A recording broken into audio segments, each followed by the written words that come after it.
Ah, yes. You hear that sound? That is the delicious taste of non-alcoholic athletic brewing. If you're looking for a change or you're sober curious, check out Athletic Brewing. Go to willcoca.com/athletic brewing. Use code WILLC20 and get 20% off your next purchase.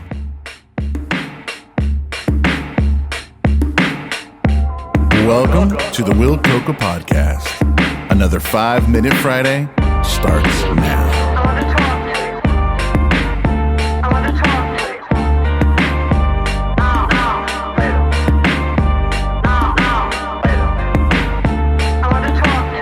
Welcome, everybody.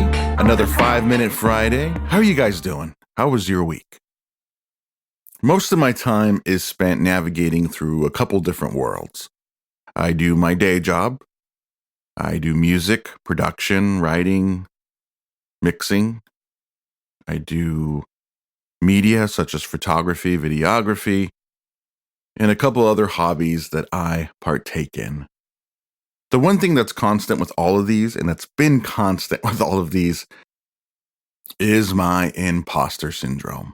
Now, the definition of imposter syndrome is the subjective experience of perceived self-doubt in one's ability and accomplishments compared with others, despite evidence to suggest the contrary. One of the big examples I have is when I make music. A lot of the times, that little voice in my head goes, no one's going to listen to it anyways. So then I refrain from completing a song or completing a task, and it just kind of sits there and haunts me. Those of you who experience this can relate.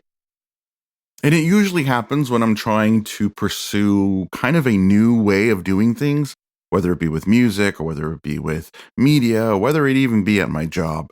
When you're confronted with this new task, sometimes it feels like I cannot do it. Not because you're not confident in your ability. History shows you've been able to do things just fine. But that little voice of doubt gets magnified times 100. When I started running, it was merely for health benefits. Then it became something I really wanted to do and get into, learn all about it, learn different techniques, different coaching methods. I wanted to do some races, but there was one voice I had to overcome, and that was my own. You see, I didn't look like a runner, still don't, but I love it. I felt like I didn't belong in that area, not because I didn't enjoy the process, but I perceived that maybe I wasn't wanted in that world. And it wasn't like anybody sat down with me and said, hey, this is not you, stop doing this. It's that I felt that no matter how hard I tried, no matter what I did, I was terrified of what people perceived of me. So, as I did with most things, I would just quit. Convince myself that that's not a world that I belong in, that it's too hard, or that I don't look the part or don't sound the part. When it comes down to me, all this is based out of fear. I'm being stretched out of my limits, and it's terrifying. Let's listen to this clip of Chris Williamson and Ryan Holiday talk about this exact same thing. There's a great Seth Godin bit about how imposter syndrome is just a natural byproduct of you stretching your limits. Each time that you do choose to do something which is so far beyond what you've done before, what would it mean to not feel like an imposter? Yeah, if you're not afraid, you're not reaching, right? You should be putting yourselves in positions where you're not sure if you could do it. You hope you can do it. Mm-hmm. You have confidence that you're not someone who quits when things are hard. These are what allow you to make a rational bet that it's not a totally reckless thing to do. Maybe it's about changing that self-talk and rather thinking that you don't belong in that area.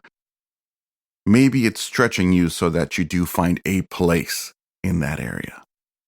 I know this is something I struggle with every day, and it takes little steps like this to start changing that inner dialogue, that you can do it. Thanks for listening, everybody. That's been another 5-Minute Friday.